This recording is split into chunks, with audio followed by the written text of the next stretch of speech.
B J P ഒരു വർഗീയ പാർട്ടിയാണോ? B J P ഒരു വർഗീയ പാർട്ടിയാണോ? ബി ജെ പിക്ക് ഒരു ഹിന്ദുത്വ അജണ്ടകളുള്ള പാർട്ടിയാണ്. ഓക്കെ. അപ്പം അതൊരു മലയാളികൾക്ക് ബി ജെ പി, അതായത് കാര്യം സുരേഷ് ഗോപി ഒരു നല്ല മനുഷ്യൻ, പൊതുവെ മലയാളികൾ അംഗീകരിക്കുന്ന കാര്യം, അതുകൊണ്ടാണ് അദ്ദേഹം ജയിച്ചത്. പക്ഷെ ബി ജെ പി ഇവിടെ ജയിക്കുന്നത് കേരളത്തിന് നല്ലതാണോ? ഞാൻ അതാണ് പറഞ്ഞത്. ഇതിനെ നമ്മൾ സാമാന്യവൽക്കരിക്കുന്നതിൻ്റെതായ പ്രശ്നമുണ്ട്. ഇപ്പോൾ സുരേഷ് ഏട്ടൻ ജയിച്ച സമയത്ത് ഒരുപാട് സ്ഥലങ്ങളിൽ ഞാൻ കണ്ടു, ആൾക്കാർ പറയും നമുക്ക് രാഷ്ട്രീയമല്ല, അയാളിലെ വ്യക്തിയെ കണ്ടാണ് നമ്മൾ വോട്ട് ചെയ്തത്. അപ്പോൾ പറയും അല്ല, വ്യക്തിയാണെങ്കിൽ ആ വ്യക്തി പ്രതിനിധാനം ചെയ്യുന്ന രാഷ്ട്രീയ പാർട്ടി ഏതാണെന്ന് നോക്കൂ എന്ന് പറയുമല്ലോ. ആ പറയുന്നത് സത്യത്തിൽ വലിയ പ്രശ്നമുള്ളൊരു സ്റ്റേറ്റ്മെൻറ്റാണ്. എന്തുകൊണ്ടാണ് ഇസ്ലാം മതവിശ്വാസികൾക്ക് എല്ലാം ഇസ്ലാം വിശ്വാസികളും തീവ്രവാദികളല്ല എന്ന് പറയേണ്ടി വരുന്നത്? ഇസ്ലാം എന്ന് പറയാൻ അപ്പം ഇത് പറയുന്നു. എന്തുകൊണ്ടാണ് പല ഹിന്ദുക്കൾക്കും എല്ലാ ഹിന്ദുക്കളും സംഖ്യയല്ല എന്ന് പറയേണ്ടി വരുന്നത്? സാമാന്യവൽക്കരിക്കപ്പെടുന്നതുകൊണ്ടാണ്. അപ്പോൾ ഒരാൾ ബി ജെ പിയിലായതുകൊണ്ടോ, ഇസ്ലാമിലായതുകൊണ്ടോ, ഹിന്ദുവിലായതുകൊണ്ടോ, കോൺഗ്രസ്സിലായതുകൊണ്ടോ, കമ്മ്യൂണിസ്റ്റിലായതുകൊണ്ടോ ഒരാളുടെ സ്വഭാവത്തെ അത് കാര്യമായി നിർണ്ണയിക്കുന്നില്ല. എല്ലാ പാർട്ടിയിലും, എല്ലാ മതങ്ങളിലും, എല്ലാ ജാതിയിലും നല്ലവനും ചീത്തയും ഉണ്ട്. ഇവിടെ ജയിലിൽ കിടക്കുന്ന എല്ലാവരും വിശ്വാസികളും, അമ്പലത്തിൽ പോയവരും, ഈ കൊലപാതകം ചെയ്തൊക്കെ കിടക്കുന്ന എല്ലാവരും വിശ്വാസികളും അമ്പലത്തിൽ പോയവരും ഒക്കെ തന്നെയാണ്. അപ്പം ഇത് എല്ലാ പാർട്ടിയിലും ഉണ്ട്. അപ്പം നമ്മൾ അതിനെ അങ്ങനെ അത്തരണത്തിൽ അങ്ങ് സാമാന്യവൽക്കരിച്ച് കളയുന്നത് ശരിയല്ല. എല്ലാത്തിനും ഗുണവും ദോഷമുണ്ട്, ഏതിനും ഇല്ലാത്ത. ഇപ്പം ഒരു പൊളിറ്റിക്സ് എന്ന് പറഞ്ഞ ഒരു അഭിപ്രായ രൂപീകരണം കൂടെ ഉണ്ടല്ലോ അതിൽ. ഉണ്ട്. അയാളുടെ ഐഡിയോളജി എന്താണെന്നുള്ളത് അതും പൊതുവെ സമൂഹത്തിലോട്ട് പടരും. അതും ഈ പൊളിറ്റിക്സിന്റെ പാർട്ടാണല്ലോ. അപ്പം ഒരു ആശയധാര എന്ന് പറയാവുന്ന ഒരു കാര്യം കൂടെ ഉണ്ടല്ലോ. അപ്പം അത് നോക്കണ്ടേ ജനം? ഉറപ്പായിട്ടും നോക്കേണ്ടതാണ്. അപ്പം ഈ സുരേഷ് ഗോപിയുടെ ആ ഒരു ആശയധാര, അപ്പം അത് ഞാൻ ചോദിക്കുന്നതിൻ്റെ ഒരു ആശയധാരകൾക്ക്, പാർട്ടി പറയുന്ന ആശയധാരകൾ എല്ലാ വ്യക്തികളും കൊണ്ടു നടക്കുന്നില്ല. കമ്മ്യൂണിസ്റ്റിന്റെ ആശയധാര എല്ലാ കമ്മ്യൂണിസ്റ്റുകാരും നോക്കുന്നുണ്ടോ? അങ്ങനെയാണെങ്കിൽ എങ്ങനെയാണ് കമ്മ്യൂണിസ്റ്റുകാരൻ എങ്ങനെയാണ് അമ്പലത്തിൽ പോകുന്നത്? എങ്ങനെയാണ് കമ്മ്യൂണിസ്റ്റുകാരൻ വിശ്വാസിയാകുന്നത്?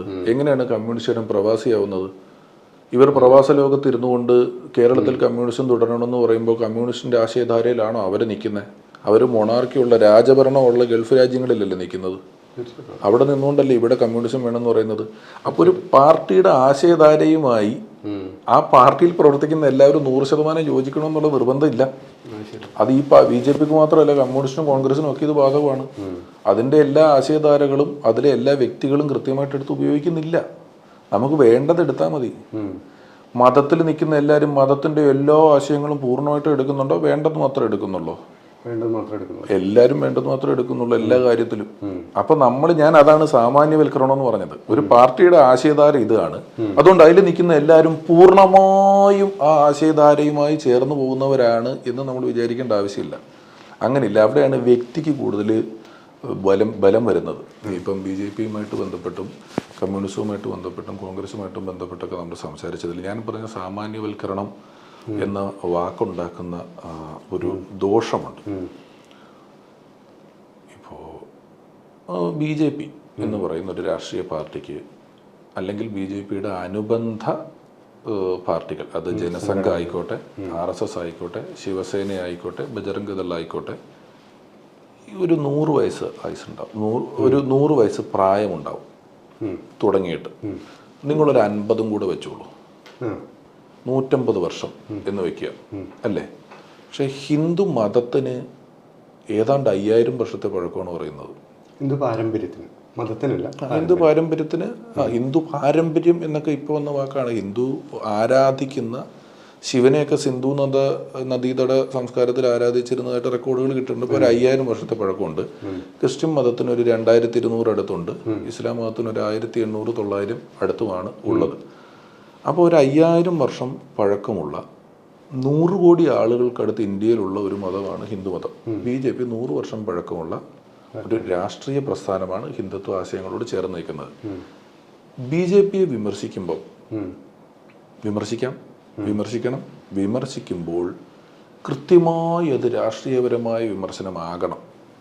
അത് ഹിന്ദു വിമർശനമാകുന്നിടത്ത് നിഷ്പക്ഷ ഹിന്ദുക്കൾ ബി ജെ പി ആവും.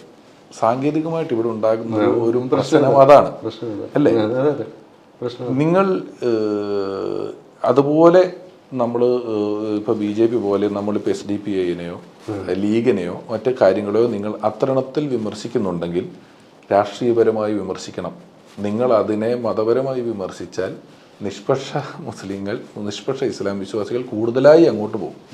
അപ്പം 100 വർഷം ഈ 100 കോടി ആളുകളുള്ളൊരു മതം, അവരുടെ വിശ്വാസമാണത് അല്ലേ? ഇപ്പം ജയ് ശ്രീരാം എന്ന് ഹനുമാനാണ് ആദ്യം വിളിച്ചത് എന്ന് പറയുന്നു. അപ്പം ജയ് ശ്രീരാം എന്ന് ഞാൻ വിളിച്ചാൽ ഉടനെ ആഹാ നീ BJP-കാരനാണല്ലേ, ഞാൻ സംഖ്യയാണല്ലേ, ഞാൻ അമ്പലത്തിൽ പോയാൽ ഞാൻ രക്ഷാബന്ധൻ എത്ര കൊല്ലമായിട്ടുള്ള ചടങ്ങാണ്. എൻ്റെ രക്ഷാബന്ധന് ഒരു സഹോദരന് രാഖി കെട്ടിക്കൊടുത്ത രാഖിയുമായിട്ടൊരുത്തം വന്നാൽ ഉടനെ അവനെ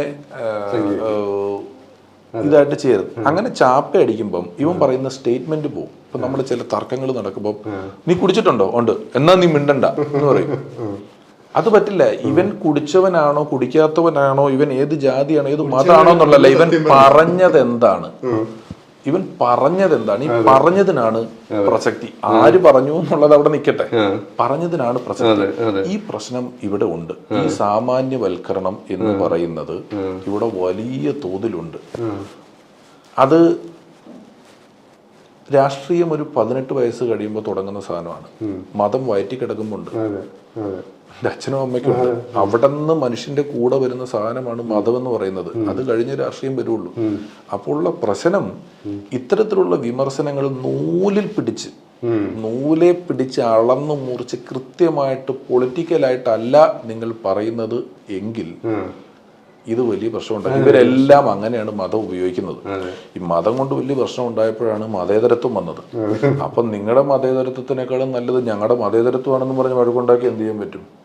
വളരെ വാലിഡ് ആയിട്ടുള്ളൊരു പോയിന്റാണ്. പക്ഷേ അതേ പറയാറുള്ളൂ.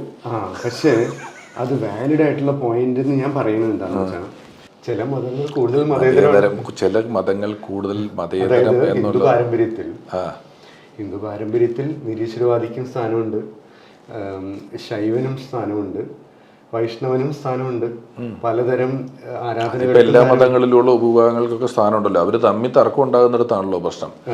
അവര് തമ്മിൽ തർക്കം ഉണ്ടാകുന്ന സ്ഥലത്താണ്. അതാണ് ആരാ കൂടുതൽ ശരിയെന്ന് അന്വേഷിച്ചിട്ടാണല്ലോ തർക്കം ഉണ്ടാകുന്നത്. ഇതിൽ ആരാ കൂടുതൽ ശരിയെന്നൊന്നും അന്വേഷിക്കേണ്ട കാര്യമില്ലെന്ന്.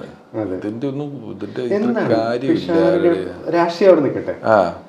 എന്താണ് പിഷാരടിയുടെ ഒരു ദൈവസങ്കല്പം? എനിക്കറിയില്ല. എനിക്കിത് അന്വേഷിച്ച് നടക്കാനുള്ള നമുക്കൊരു ചെറിയ ജീവിതമല്ലേ ഉള്ളൂ. ഇവിടെ ഇത് എന്ന് തുടങ്ങിയ അന്വേഷണമാണ്. ഇതിനുവേണ്ടി ഇനി ഒരുപാട് സമയം കളയുക, ഇതിനു വേണ്ടി വഴക്കുണ്ടാക്കുക, ഇതിനു വേണ്ടി വാദിക്കുക എന്നൊക്കെ പറയുന്നത്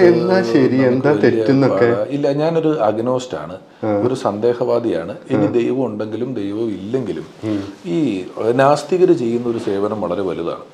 കാരണം അവരൊരു 1% താഴെ ഈ ലോകത്തുള്ളൂ. അവർ നടത്തുന്ന ഒരു സാമൂഹിക പരിഷ്കരണം ഒരു പുരോഹിതനും നടത്തുന്നില്ല. സത്യത്തിൽ അവർ 1% ഉള്ളൂ. അവരത് വെച്ചിട്ട് നടക്കുന്നത്. അപ്പം ഞാനിവിടെ കേട്ടതാണ്, അതായത് ഇത് മദ്യം ഉപയോഗിക്കുന്ന പോലെയാണ്. ഇത് നേർപ്പിച്ച് ഉപയോഗിക്കാം. നിങ്ങൾക്ക് ആവശ്യമുള്ള സ്ഥലങ്ങളിൽ മാത്രം. അല്ലെങ്കിലും മതം അത്രയല്ലേ ഉള്ളൂ. തിയേറ്ററിലുണ്ടോ, ചായക്കടയിലുണ്ടോ, എവിടെയില്ലല്ലോ. നിങ്ങളുടെ ചടങ്ങ് നടന്നപ്പം, കല്യാണം നടന്നപ്പം, കല്യാണം ആലോചിച്ചപ്പം ആരാധിക്കുന്ന സമയങ്ങളിൽ അങ്ങനെ മതത്തിന് പ്രസക്തിയുള്ള സ്ഥലങ്ങളിൽ മാത്രമേ ഇതുള്ളൂ. അല്ലാത്തടത്തൊന്നും ഇതിന് പരമാവധി വ്യക്തിപരമായിട്ട് ഉപയോഗിക്കുക, സമൂഹത്തിലോട്ട് പരമാവധി കൊണ്ടുവരാതിരിക്കുക. അത് വ്യക്തിപരമാണ്, വളരെ വ്യക്തിപരമായി. നിങ്ങൾ മുറിയിൽ നിന്ന് പ്രാർത്ഥിക്കുക, നിങ്ങൾ വിശ്വസിക്കണം, നിങ്ങൾ വിശ്വസിച്ചോളുക. ഇനി നിങ്ങൾക്ക് അതിൻ്റെ വസ്ത്രങ്ങൾ ഇടണം, നിങ്ങൾ വസ്ത്രം കണ്ടുള്ളൂ. ബാക്കിയുള്ളവൻ്റെ മുതുകത്ത് കയറാതിരിക്കുന്നതിന് ഒരു വലിയ നഷ്ടമുണ്ട്. എന്തിനാണിത് വല്ലവൻ്റെയും കൊണ്ട് ഇത് അടിച്ചേൽപ്പിക്കുന്നത്? ഇഷ്ടമുള്ള വിശ്വസിക്കട്ടെ. നമ്മുടെ ഭരണഘടന ഒരു എത്തിസ്റ്റ് ഭരണഘടനയാണ്, അറിയാലോ. അതുകൊണ്ടാണ് എല്ലാ മതങ്ങളെയും തുല്യമായിട്ട് കാണാൻ പറ്റുന്നത്. അല്ലേ? എല്ലാ മതങ്ങളും തുല്യമാണ് എന്ന് ഭരണഘടനയ്ക്ക് പറയാൻ പറ്റുന്നത് ഭരണഘടന ഒരു നിരീശ്വരവാദി ആയതുകൊണ്ടാണ്.